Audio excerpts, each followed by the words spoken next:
Assalamualaikum warahmatullahi wabarakatuh. Selamat pagi anak-anak.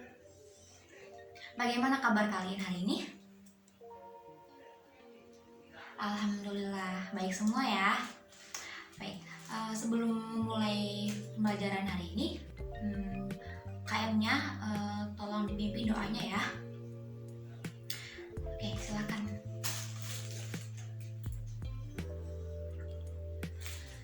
Terima kasih KM. Kita lanjut absensi dulu ya. Adakah yang tidak hadir hari ini?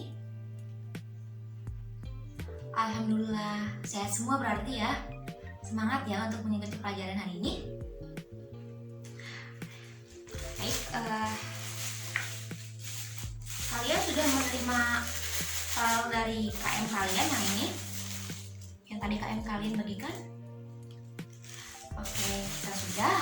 Kita lanjut ke materi hari ini ya, materi baru. Sebelum memulai pembelajaran hari ini, Ibu akan menanyakan perihal materi minggu kemarin. Apakah masih ada yang ingat mengenai bab apa minggu kemarin? Dia masih ingat?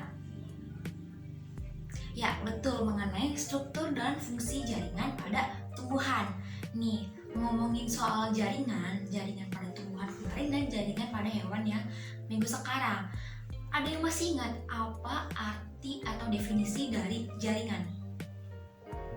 Ya, benar Rani, jaringan adalah kumpulan sel yang mempunyai bentuk dan fungsi yang sama. Nah, ngomong-ngomong soal cabang ilmu biologi yang mempelajari jaringan disebut apa ya? Ada yang masih ingat? Dani, apa? Ya, betul, histologi ya. Yang mempelajari ilmu biologi tentang jaringan adalah histologi. Baik, sebelum mempelajari atau memasuki materi pertemuan kali ini, kita harus mengetahui terlebih dahulu nih tujuan apa yang harus kita capai dalam pertemuan atau pada bab ini. Yang pertama, itu peserta didik mampu mendeskripsikan tentang macam-macam jaringan beserta fungsinya. Yang kedua, peserta didik mampu membedakan antara struktur jaringan hewan melalui pengamatan dan menjelaskan hubungan antar jaringan, organ, dan sistem organ pada manusia atau hewan. Nah, karena kita sudah mengetahui tujuan apa yang harus kita capai, maka Ibu akan menugaskan kalian untuk mencari dan membaca serta memahami apa saja macam-macam jaringan pada hewan yang harus kalian pahami dan harusnya kalian pelajari. Baik, Ibu akan beri waktu kurang lebih 10 menit untuk kalian membaca dan mencarinya. Lalu kalian deskripsikan pakai menggunakan bahasa kalian sendiri ya.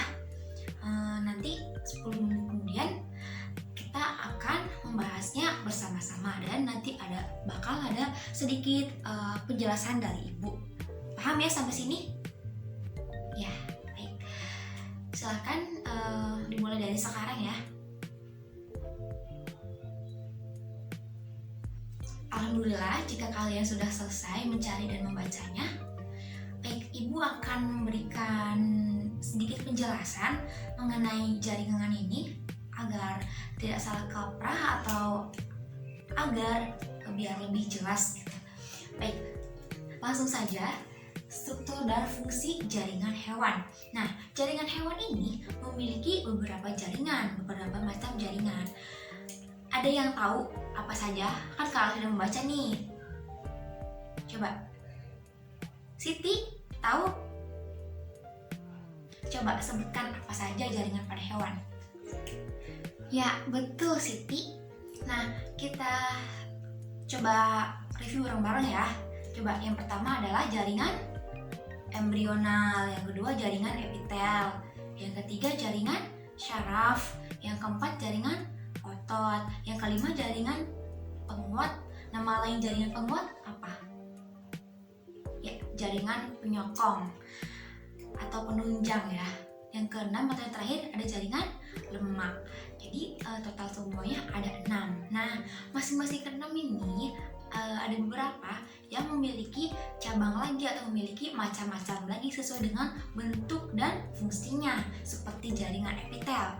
Nah, jaringan epitel ini memiliki jaringan epitel pipi selapis, ada epitel pipi berlapis, ada epitel kubus selapis, epitel kubus berlapis, silindris selapis, dan jaringan epitel silindris berlapis. Lalu yang terakhir ada jaringan epitel transisional. Nah, baik, kita akan mengupasnya ya satu-satu.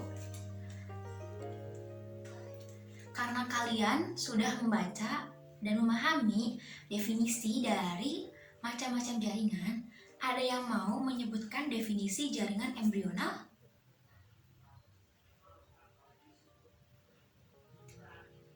Ya, Febri, coba apa definisi dari jaringan embrional? Ya, betul. Jaringan embrional adalah jaringan muda yang sel-selnya aktif membelah. Jaringan ini merupakan hasil pembelahan sel zigot. Makanya jaringan tersebut aktif membelah. Tapi pada awal tahap pembentukan embrio, sel-sel penyusunnya ini mempunyai bentuk yang sama loh. Tapi seiring berjalannya perkembangan, sel-selnya ini berubah bentuk dan mengalami pembelahan. Pembelahan ini mengalami perubahan bentuk seperti itu. Nah, proses ini disebut spesialisasi. Nah, hasil spesialisasi ini menghasilkan lapisan jaringan embrional. Paham ya sampai sini mengenai jaringan embrional? Ya, kita lanjut ke jaringan yang kedua, yaitu jaringan epitel. Siapa yang tahu apa itu jaringan epitel? Ada yang berani? Ya, silakan Dewi. Apa itu jaringan epitel definisinya?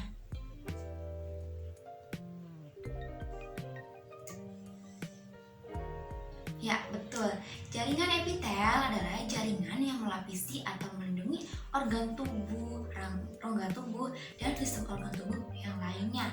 Nah, fungsi dari jaringan epitel ini banyak ya. Ada sebagai pelindung atau proteksi, kemudian sebagai kelenjar atau menghasilkan getah, kemudian sebagai penerima rangsangan. Nah, berdasarkan macam dan bentuk atau fungsinya, jaringan epitel ini dibedakan menjadi 7. Sudah paham ya perbedaannya? Nah, sekarang kalian lihat gambar yang tadi Ibu bagikan melalui KM kalian. Ya. Kita memasuki jaringan epitel. Baik, sekarang kita memasuki jaringan epitel ya. Nah, di sini kita bisa lihat ada gambar, ada keterangan, bisa kalian lihat sendiri. Nah, apa karakteristik atau fungsi dari macam-macam jaringan yang ada di yang kalian pegang ini? Ada yang tahu? Baik, kita bareng-bareng bahasnya ya. Jadi epitel pipih selapis yang paling pojok kanan, ini merupakan terdapat pada pembuluh darah, pembuluh limfa, kemudian pada selaput bagian dalam telinga, lalu pada kapsula glomerulus pada ginjal. Fungsinya untuk apa ya? Fungsinya untuk terkait proses difusi dan filtrasi atau penyaringan. Lalu yang kedua ada epitel pipih berlapis banyak. Nah, ini yang melapisi rongga mulut, kemudian rongga indung telur, epidermis, rongga hidung, vagina. Nah, fungsinya untuk apa? Ya, untuk melapisi atau melindungi atau proteksi terkait organ-organ yang tadi disebutkan. Di epitel pipih ini lebih ke melindungi atau melapisi. Kan ada epitel kubus berlapis tunggal atau epitel kubus selapis. Nah, melapisi apa epitel kubus lapis ini? Ada yang tahu? Ya, epitel kubus lapis ini merupakan sel epitel yang melapisi permukaan dalam lensa mata. Lensa mata kalian ini dilapisi oleh jaringan epitel pipih selapis atau epitel pipih berlapis tunggal. Nah, nggak hanya lensa mata, tapi pada permukaan ovar. jari kalian juga, dan saluran nefron pada ginjal. Nah, kemudian selanjutnya ada epitel kubus berlapis banyak. Nah, ini membentuk epitel kubus berlapis banyak ini membentuk saluran kelenjar minyak dan kelenjar kelenjar keringat pada kulit kalian. Seperti itu. Lalu ada epitel silindris berlapis tunggal atau epitel silindris selapis. Nah, ini epitel silindris selapis ini melapisi permukaan dalam, misalnya pada lambung, jonjot usus, kemudian kelenjar pencernaan, lalu pada saluran pernapasan bagian atas. Nah, fungsinya ini berhubungan dengan sekresi, absorpsi, dan proteksi atau perlindungan. Kemudian ada epitel silindris berlapis banyak. Nah, ini terdapat pada saluran kelenjar ludah dan kelenjar susu, serta pada permukaan alat tubuh yang basah. Nah, kemudian ada epitel transisional atau yang terakhir. Nah, epitel transisional ini merupakan sel epitel yang sel-selnya ini tidak dapat digolongkan berdasarkan bentuknya. Kok bisa, Bu? Kenapa? Karena jaringan epitel transisional ini, jika jaringan ini menggelembung, bisa kalian lihat sendiri gambarnya. Jika jaringan ini menggelembung, ini maka bentuknya ini berubah, dan membran sel yang ada pada jaringan epitel transisional ini, dasarnya ini membran dasarnya tidak jelas. Jadi bisa disebut atau dikatakan transisional, yang sel-selnya tidak dapat digolongkan seperti jaringan epitel pada yang lainnya. Seperti itu. Paham ya mengenai perbedaan macam-macam jaringan epitel? Ya, alhamdulillah. Jika ada yang kurang paham atau ada yang ingin tanyakan, tanya aja langsung ya. Langsung saja kita lanjut ke yang kedua, yaitu jaringan otot. Jaringan otot ini ada 3 macam. Ada yang tahu? Coba sebutkan. Ada yang berani menyebutkan? Rizky, coba sebutkan apa saja jaringan otot. Ya, betul. Jaringan otot terdiri dari jaringan otot polos, otot lurik, dan otot jantung. Nah, ini macam-macam ketiga jaringan ini memiliki perbedaan. Nah, perbedaannya bisa dilihat dari apa? Bisa dilihat dari inti selnya, sifat kerjanya, kemudian reaksi terhadap rangsangannya, dan letaknya. Letak dari masing-masing jaringan itu berbeda. Langsung ke perbedaannya ya. Jika kita pertama ke otot polos terlebih dahulu ya. Otot polos ini inti selnya satu di bagian tengah, sedangkan otot lurik atau otot rangka ini memiliki inti sel banyak di bagian tepi. Sedangkan pada otot jantung, inti selnya hanya ada pada satu inti. Nah, kemudian yang kedua itu sifat kerjanya. Sifat kerja dari otot polos ini tidak menurut kehendak. Jadi tidak menurut kehendak ini tidak sesuai dengan apa yang kehendaknya gitu. Lalu sedangkan pada otot lurik ini sifat kerjanya ini menurut kehendaknya, jadi harus ada kehendak terlebih dahulu baru dia akan bekerja. Paham ya? Nah, sedangkan pada otot jantung ini sifat kerjanya yaitu tidak menurut kehendak, sama seperti otot polos. Nah, kemudian pada reaksi terhadap rangsangan ini, pada otot polos ini reaksinya secara lambat, sedangkan pada otot lurik atau otot rangka reaksinya cepat, dan pada otot jantung reaksinya lambat. Kemudian yang terakhir, letaknya. Coba, ada yang bisa menyebutkan letak pada ketiga jaringan tersebut? Ada yang berani? Febri berani? Ya, coba sebutkan otot polos di mana, otot jantung di mana, dan otot lurik di mana. Ya, betul, Febri. Otot polos ini terletak pada dinding sel saluran tubuh atau pembuluh darah. Sedangkan otot lurik atau otot rangka terletak pada rangka. Nah, yang terakhir otot jantung tentu saja terletak pada dinding jantung. Paham ya sampai sini perbedaannya? lanjut ke jaringan syaraf ya. Jaringan syaraf ini ada yang tahu jaringan syaraf ada di mana ya?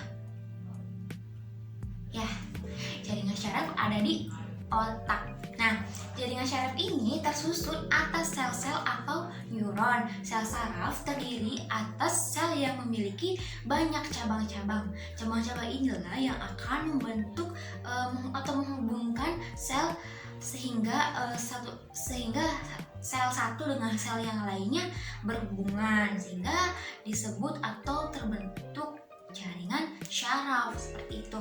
Nah, jaringan syaraf ini memiliki 3 macam ya. Ada yang tahu apa saja jaringan syaraf itu? Dewi mau nyoba? Ya, jaringan syaraf, sel syaraf ini terdiri dari sel syaraf motorik, sel syaraf sensorik, dan sel syaraf penghubung atau konektor. Nah, kemudian jaringan syaraf ini terdapat pada otak. Kemudian ada apa lagi selain di otak? Jaringan syaraf juga ada di sumsum tulang belakang. Ya, betul.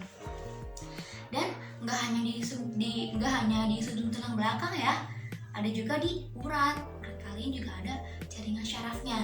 Nah, sel syaraf ini memiliki kemampuan iritabilitas atau kemampuan syaraf untuk bereaksi terhadap perubahan lingkungannya, dan konduktivitas atau perubahan jaringan syaraf membawa impuls-impuls syaraf atau pesan terhadap pusatnya seperti itu. Nah, bisa kalian lihat di sini gambarnya. Di sini juga ada keterangannya ya, biar kalian tidak bingung. Nih, di sini pada bagian tengah itu ada nukleus. Kemudian seperti tali penghubung ini disebutnya selubung mielin. Kemudian di tengah-tengah selubung mielin ini ada yang namanya nodus Schleifer. Nah, kemudian di dalam selubung mielin ini di tengah-tengahnya ada inti yang disebut sel Schwann. Nah, pada bagian ini seperti telur ceplok ya. Nah, bagian ini yang merah-merah pinggir atau tepinya disebut dengan badan sel. Sedangkan pada bagian cabang-cabang seperti ini disebutnya dendrit. Nah, terus yang terakhir ini atau sebagai ekor seperti ekor disebutnya sinapsis. Ya, paham ya sampai sini mengenai jaringan syaraf? Alhamdulillah, kita lanjut ya. Baik, kita memasuki jaringan yang kelima atau jaringan penyokong atau penguat atau penunjang. Nah, jaringan penguat ini sering disebut juga penunjang. Karena apa? Karena termasuk jaringan yang paling kokoh. Namanya juga jaringan penguat ya, berarti itu paling dasar gitu. Nah, jaringan penyokong atau penguat ini ada lagi nih, memiliki cabang lagi, yaitu ada jaringan pengikat, ada jaringan tulang rawan, jaringan tulang, kemudian jaringan darah, dan jaringan limfa atau getah bening. Nah, ada yang tahu apa itu jaringan pengikat?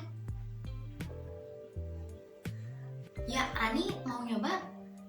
Coba, apa itu deskripsi atau definisi dari jaringan ikat? Ya, betul. Jaringan ikat ini berbeda ya dengan jaringan epitel atau jaringan lain pada hewan. Nah, jaringan ikat ini terdiri atas serabut sebagai substansi dasar sel-sel beberapa cairan ekstraseluler yang disebut matriks. Nah, apa sih fungsi jaringan pengikat ini? Ada yang mau nyoba? Coba, apa itu fungsi dari jaringan ikat? Ahmad? Ya, jaringan ikat ini berfungsi untuk mempersatukan atau mengikat jaringan-jaringan menjadi organ, berbagai organ menjadi sistem organ. Jadi saling mengikat organ dari organ menjadi sistem organ. Seperti itu. Nah, kemudian fungsi yang kedua yaitu untuk menjadi selubung atau melindungi jaringan dan organ lainnya. Seperti itu. Berdasarkan struktur dan fungsi jaringan ikat dibedakan menjadi berapa ya?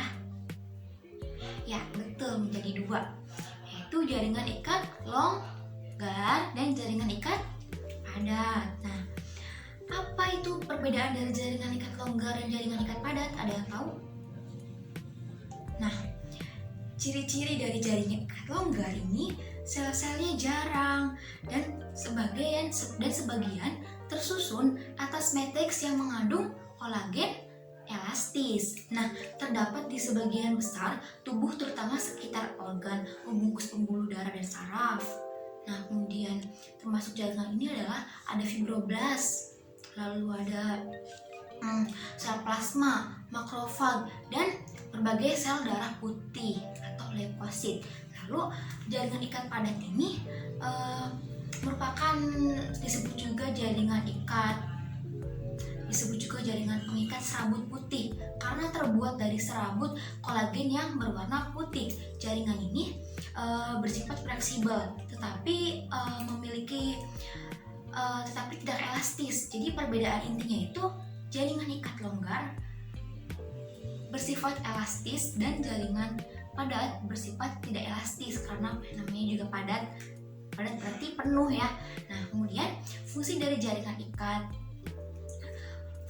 ini adalah untuk menghubungkan berbagai organ tubuh seperti otot dan tulang, kemudian tulang dengan tulang. Nah, terdapat pada selaput urat, selaput pembungkus otot atau fascia, ligamen, dan tendon.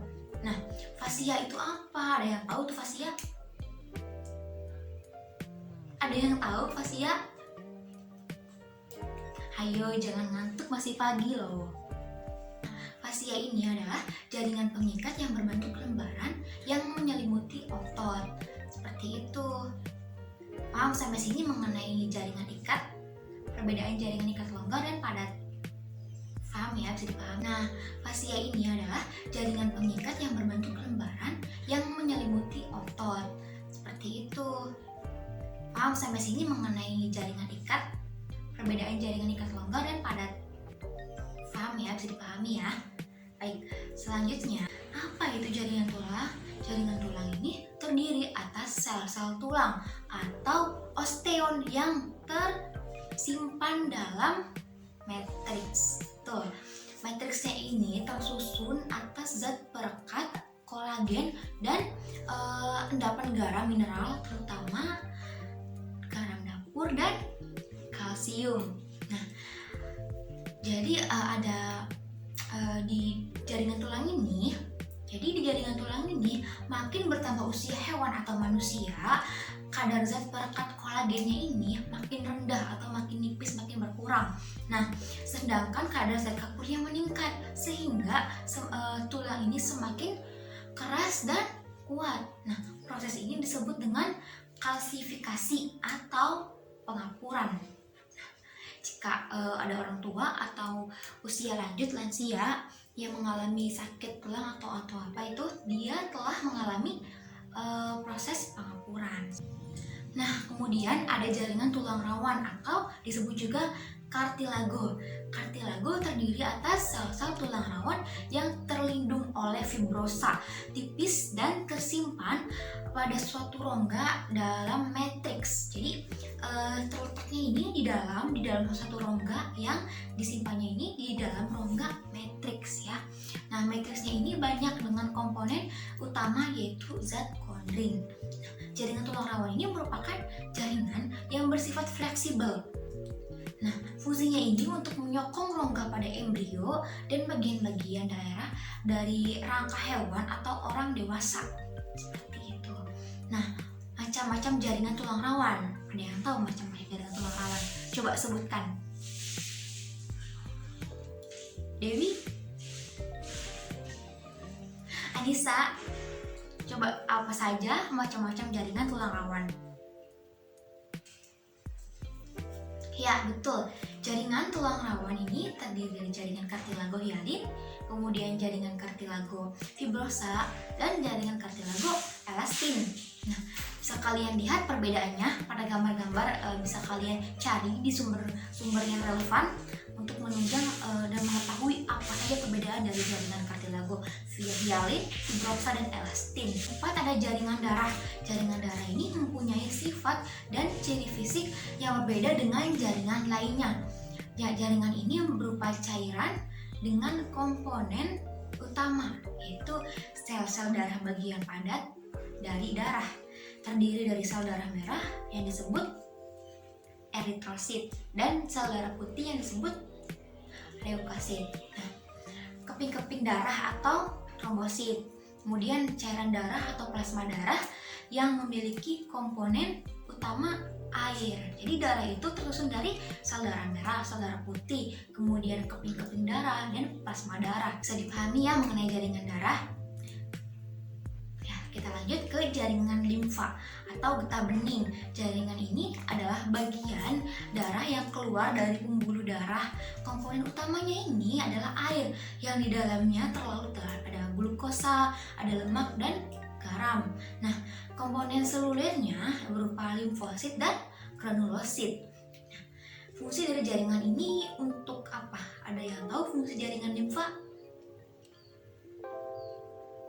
Fungsi dari jaringan limfa atau getah bening ini yaitu untuk mengangkut cairan jaringan, protein, lemak, garam mineral, kemudian ada zat-zat lain dari jaringan ke sistem pembuluh darah.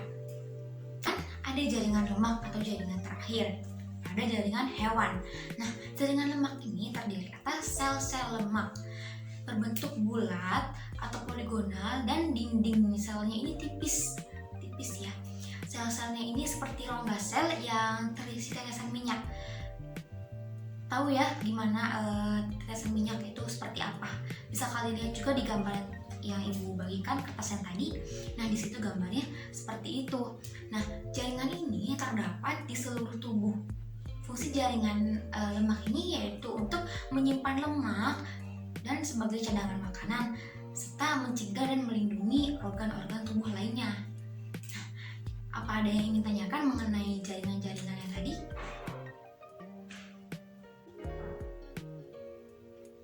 Jika sudah paham semua, nanti minggu depan bertemu lagi dengan ibu masih terkait dengan materi struktur dan fungsi jaringan tumbuhan. Dan minggu depan ibu tugaskan sekarang kalian buka buku paket halaman 75 sampai 78. Nah, kalian kerjakan soal bagian PG-nya saja. Bagian PG-nya saja 1 sampai 15. Berapa nomor tadi? 1 sampai 25 ya. 1 sampai 25 kerjakan di buku tugas seperti biasa, tulis tangan, kemudian dikumpulkan di meja ibu. Baik, ibu cukupkan sekian materi pertemuan minggu sekarang atau hari ini. Kita bertemu lagi minggu depan. Jangan lupa dikerjakan tugasnya dan jangan lupa belajar dan banyak membaca ya. Cukup sekian dari ibu, terima kasih. Wassalamualaikum warahmatullahi wabarakatuh.